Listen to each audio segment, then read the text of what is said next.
سرور خان ایک بڑے معروف سیاسی رہنما ہیں راولپنڈی کے.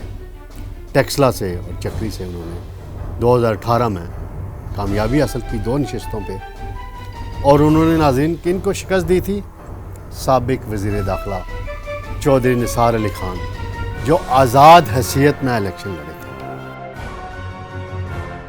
بسم اللہ الرحمن الرحیم. میں ہوں طارق سمیر، ڈیلی ممتاز ڈیلر کے ساتھ. ناظرین، سب سے اہم خبر تو یہی ہے کہ سپریم کورٹ میں پریکٹس اینڈ پروسیجر بل کی روشنی میں ایک جو اپیل انٹرا کورٹ دائر ہوئی ہے نیب ترامیم کالعدم قرار دینے کے خلاف، جو جسٹس عطا بندیال صاحب نے فیصلہ کیا تھا، اس پر آج سب سے اہم جو فیصلہ ہوا ہے، احتساب عدالتوں کو حتمی فیصلے کرنے سے روک دیا گیا ہے.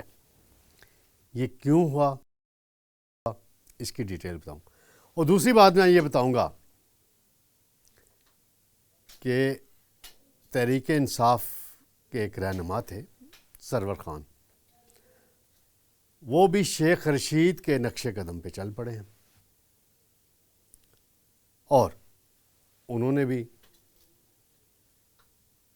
کنگز پارٹی نمبر 2 جوائن کر لی ہے. وہ میں آپ کو بتاؤں گا کنگز پارٹی نمبر 2 کون ہے. پھر میں آپ کو یہ بتاؤں گا کہ پیپلز پارٹی اور نگران حکومت میں کیا رابطے ہو رہے ہیں. ایک طرف پیپلز پارٹی نون لیگ کو نشانہ بنا رہی ہے، اور دوسری طرف نگران وزراء سے رابطے کیے جا رہے ہیں. اس کی تفصیل بتاؤں گا. پھر سائفر کیس خان صاحب کا، اس میں آج کیا ہوا، وہ بھی میں تھوڑی سی آپ کو ڈیٹیل بتاؤں گا. ناظرین، سب سے پہلے سپریم کورٹ پہ چلتے ہیں. آج سپریم کورٹ میں ہیئرنگ ہوئی ہے. 5 رکنی بینچ ہے. جسٹس قاضی فائز عیسیٰ، جسٹس امین الدین، جسٹس جمال خان مندوخیل، جسٹس اطہر من اللہ اور جسٹس حسن اظہر رضوی صاحب ہیں. ان پر مشتمل بینچ. وفاقی حکومت نے بھی اپیل کی ہوئی تھی، اور ایک شہری ہے، اس کی درخواست تھی جس کے ان کے وکیل تھے فاروق ایچ نائک. تو عدالت نے غیر معینہ مدت کے لیے سماعت ملتوی کر دی ہے. مختصر آج ہیئرنگ کی انہوں نے کچھ دیر کے لیے، اور اس میں انہوں نے کہا ہے کہ نیب کی جو عدالتیں ہیں وہ حتمی فیصلے نہ کریں اس وقت تک جب تک عدالت سے اس اپیل پر کوئی فیصلہ نہ آ جائے، کوئی رائے نہ آ جائے. آج بہت زور لگایا فاروق ایچ نائک نے کہ حکومت جو حکومت نے اپیل کی ہے، اور میں بھی ایک اپیل کرنے والے شہری کا وکیل ہوں، تو لہذا حکم امتناعی جاری کر دیا جائے جسٹس بندیال بینچ کے فیصلے کے خلاف. اس پر چیف جسٹس قاضی فائز عیسیٰ صاحب نے یہ بات تسلیم کرنے سے اور یہ ریکویسٹ تسلیم کرنے سے انکار کیا، اور کہا کہ ہم اس حد تک کر دیتے ہیں کہ جی احتساب عدالتیں اپنا کام جاری رکھیں، ریفرنسز کی سماعت جاری رکھیں، لیکن حتمی فیصلے نہ کریں. سماعت کے دوران ایک معاون وکیل ہیں سعد ہاشمی صاحب، ان سے یہ سوال کیا گیا کہ بتائیں کہ کیا نیب کی تمام ترامیم کالعدم ہوئی ہیں. اس پر انہوں نے جواب دیا پہلی اور دوسری ترامیم کی کچھ شقیں کالعدم قرار دی گئی ہیں، مکمل طور پہ نیب ترامیم کو کالعدم قرار نہیں دیا گیا. جسٹس اطہر من اللہ نے کہا کہ تیسری ترمیم کا جائزہ لیے بغیر پہلی 2 کیسے کالعدم ہو سکتی ہیں. بڑا اہم سوال اٹھایا انہوں نے. پھر آگے قاضی فائز عیسیٰ صاحب کہتے ہیں کہ عدالت نے ترامیم کالعدم قرار دینی تھی تو تینوں کو کرتی کالعدم. تیسری ترمیم مئی میں آئی، اس کے بعد 6 سماعتیں ہوئیں، اور تینوں نیب ترامیم کا آپس میں براہ راست تعلق ہے. عدالت نے استفسار کیا جناب اٹارنی جنرل منصور عثمان سے کہ بتائیں جی اس میں وفاق کے وکیل مخدوم علی خان ہے، وہ عدالت میں نہیں ہے. تو اس پر انہیں بتایا گیا کہ بیرون ملک ہیں، لہٰذا سماعت ملتوی کر دی جائے 1 ہفتے کے لیے، تو وہ آ جائیں گے۔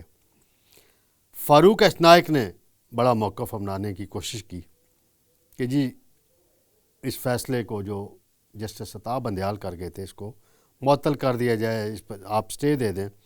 وہ سٹے نہیں دیا گیا، لیکن ایز ان سینس جب انہوں نے احتساب عدالتوں کو روک دیا کہ جی آپ جو ہیں وہ فیصلہ اس وقت تک نہ کریں جب تک عدالت سے کوئی حتمی فیصلہ نہ آ جائے۔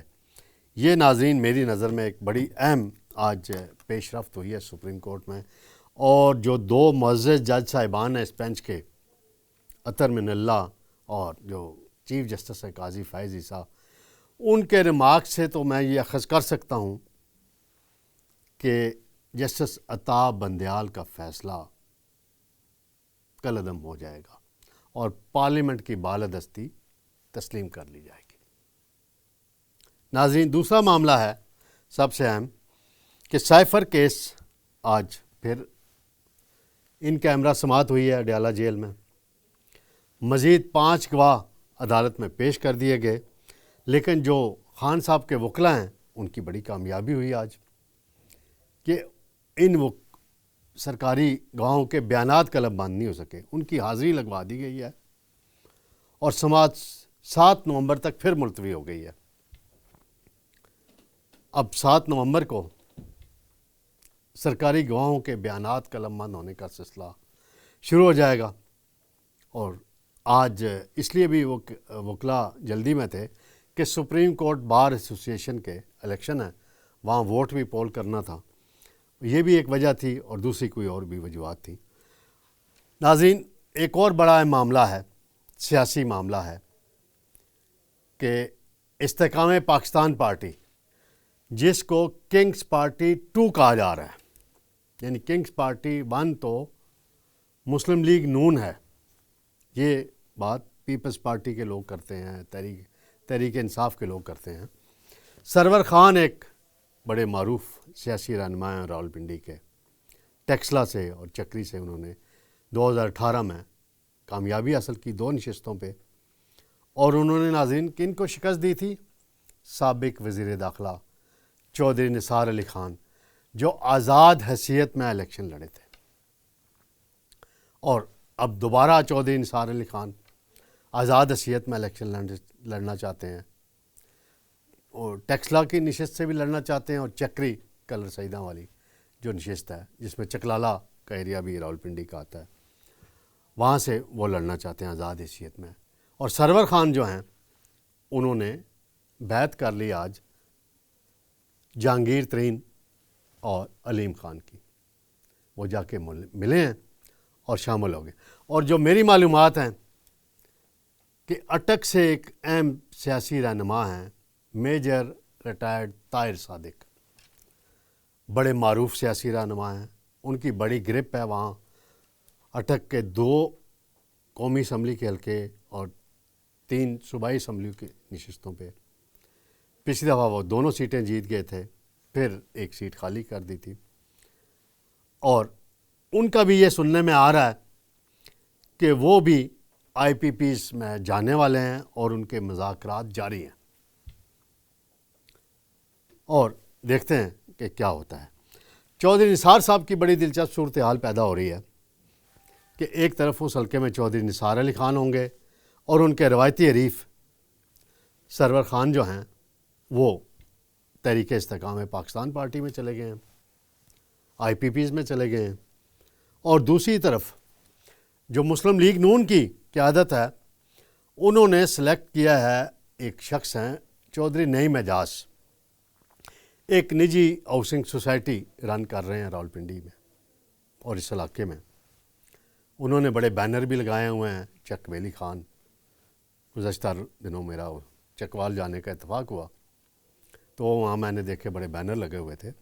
یہ چک ویلی خان وہ علاقہ ہے جسے چودھری نثار علی خان کا بیس کہا جاتا ہے، چکری اور یہ علاقہ چک ویلی خان، یہاں سے چودھری نثار علی خان نے ہمیشہ بڑی لیڈ حاصل کی، اور وہاں بڑے ریکارڈ ترقیاتی کام بھی کروائے، اور ان کی تختیاں میں نے مختلف پروجیکٹس کی لگی ہوئی دیکھی، اور چونترا بھی اس علاقے میں شامل ہے، اور چونترا بھی بڑا اہم علاقہ ہے اس حلقے میں۔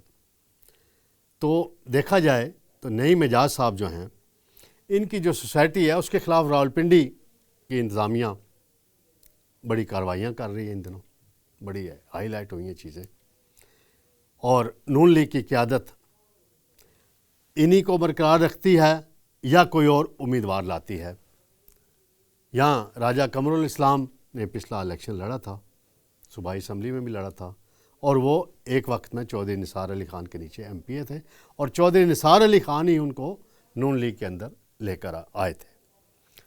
اب بڑی دلچسپ صورتحال راولپنڈی میں الیکشن میں پیدا ہو رہی ہے، اور چودھری تنویر جو ہیں ان کو بڑا اہم کردار مل رہا ہے۔